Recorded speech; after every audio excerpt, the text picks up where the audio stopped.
Ladies and gentlemen, is a tutorial video on how you can get so rich you get depressed. And the real reason why I wanted to make this video with this kind of clickbaity title, so let's just move that up there. I'm sorry, guys. It's going to be kind of a segue away from that topic, but it's going to be relatable if you just watch the whole thing. I wanted to explore two people that really, this parable really kind of summarizes the nature of progress, the nature of success, and it really applies to business so much it's crazy. This is the story of two people. Firstly, Alexander the Great, who a lot of you might know. Let me make my face a little smaller. Alexander the Great, who you guys probably know.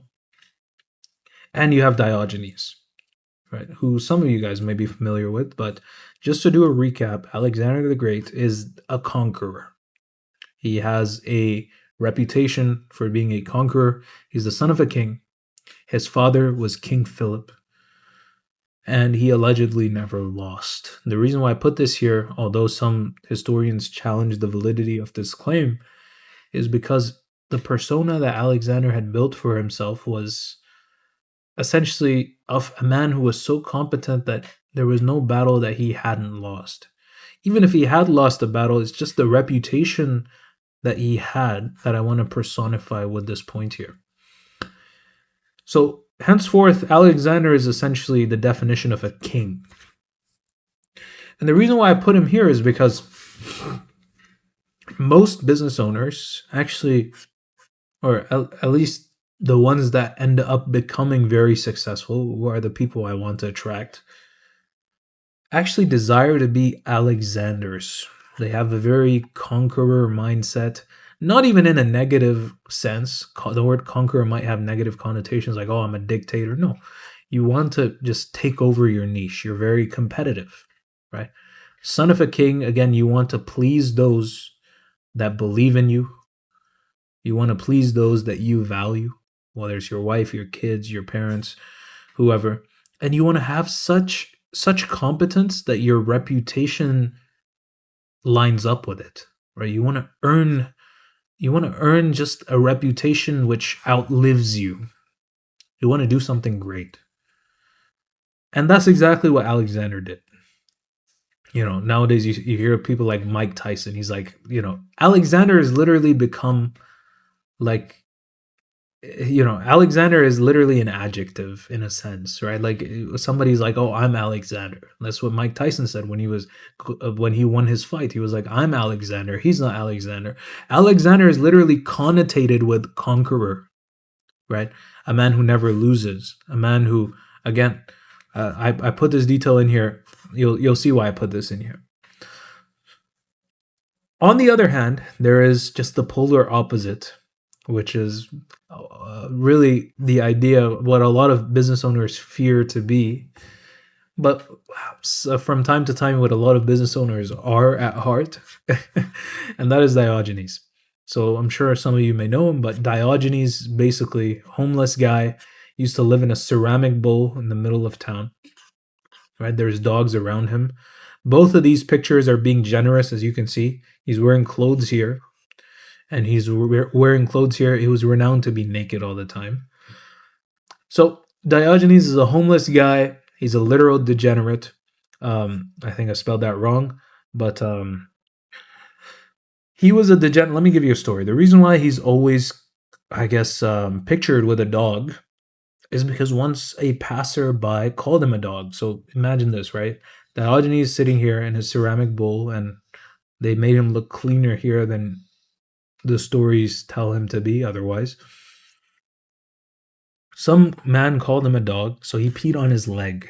And then the man got mad and he said, if I'm a dog, why are you mad? Dogs pee on your leg.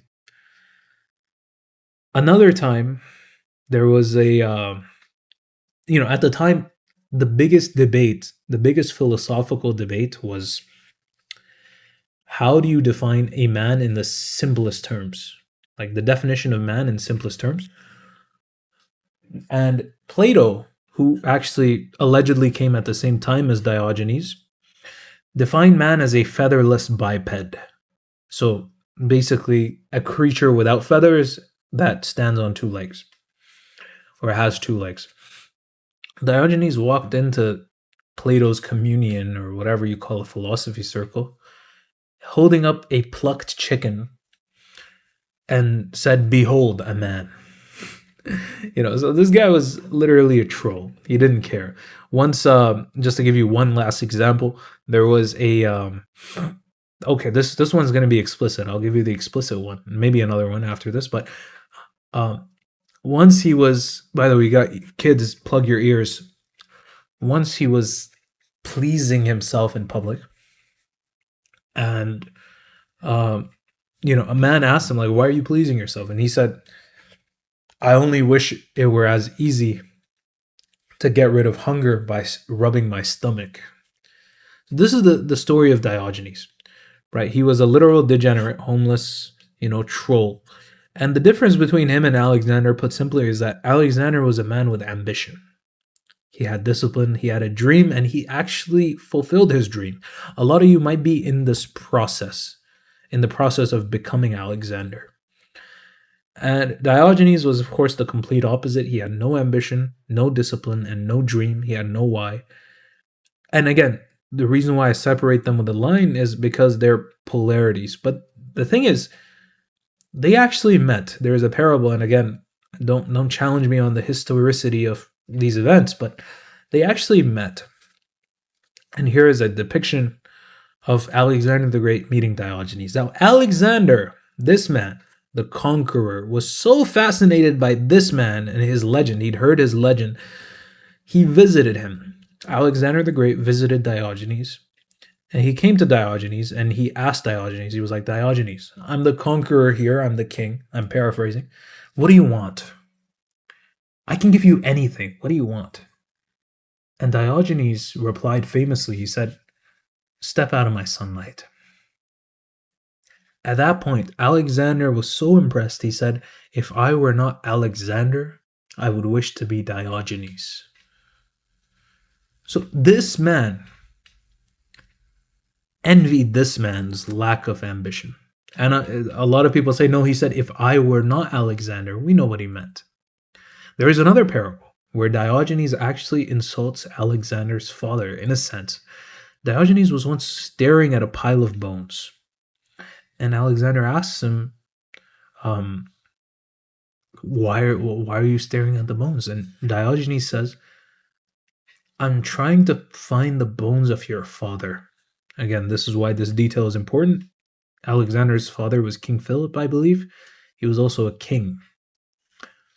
Diogenes says, "I'm trying to find the bones of your father, but I cannot distinguish them from that of a slave." And the reason why he said that was because Alexander's father, with all his ambition, his discipline, his dream, his dreams, his why, his immense why, was still a slave at the end of the day. This lie of freedom that a lot of business owners tell themselves, like, I want to have monetary freedom, financial freedom, time freedom, like, it's honestly a lie. Diogenes' point was, most people who have this ambition, who have this dream, are a slave to their dream. And the reason why I'm telling you this story is because a lot of you guys might be aiming for freedom, but if you actually build the skill set, the impulse control, and the desire to want to get to the point of becoming free, you probably will never be able to let go. You will never be able to let go. Because, number one, if you don't actually build these things, you'll never get there. If you're just like, "Oh, I want the freedom," you'll probably be, sadly, one of the people that don't become successful. But if you end up building these, you won't ever settle. And at that point, I'm just letting you know, in the future, you might get depressed. And the reason why is because this guy who never started is happier than you are. Let me show you guys something. I'm going to add a text box here. Okay. This is going to be more impromptu, but this is the happiness equation. Okay. Happiness is equal to what you have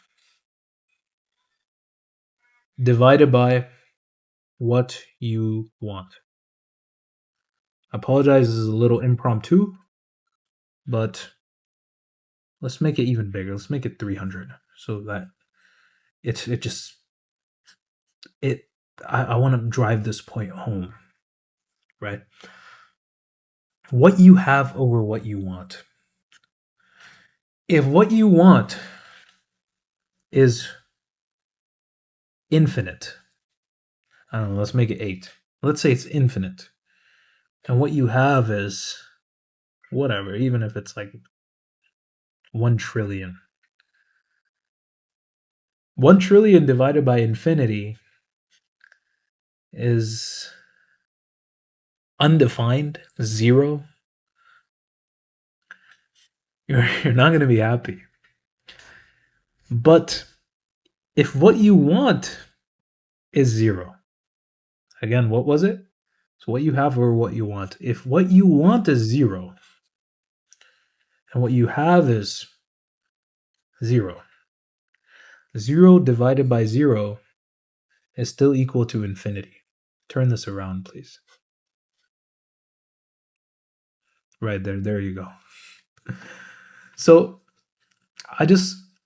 I wanted to make this video because a lot of people think the reality of business is like, oh, when I achieve this goal, it's all going to be better. You know, everybody's going to be happy. No, and I'll give a very simple example to demonstrate this point. When you were a kid, you probably wanted something. Maybe it was a gaming console. Maybe it was, a toy or whatever. You really wanted this thing. Let's say it was, let me make my face a little bit. Let's say it was this cup of yerba mate. I'm a kid. I really want this. I get it. I don't want it anymore. And I'm telling you, you can probably think of one thing that you really, really, really wanted. And when you got it, you're just on to the next thing. So that principle really applies in business as well. You will never be happy. You will never be happy. You'll just move on to the next thing that you desire. And ultimately, let's say you fulfill all your desires, you will come to this realization. Again, apologies, more impromptu, but the desire not to desire is the greatest of all desires. The want not to want. You will start just wanting not to want. That's a depressing place to be. If you actually achieve everything, like if you want everything and you achieve everything, then you'll eventually start wanting not wanting. And that's inescapable. That, ladies and gentlemen, is depression.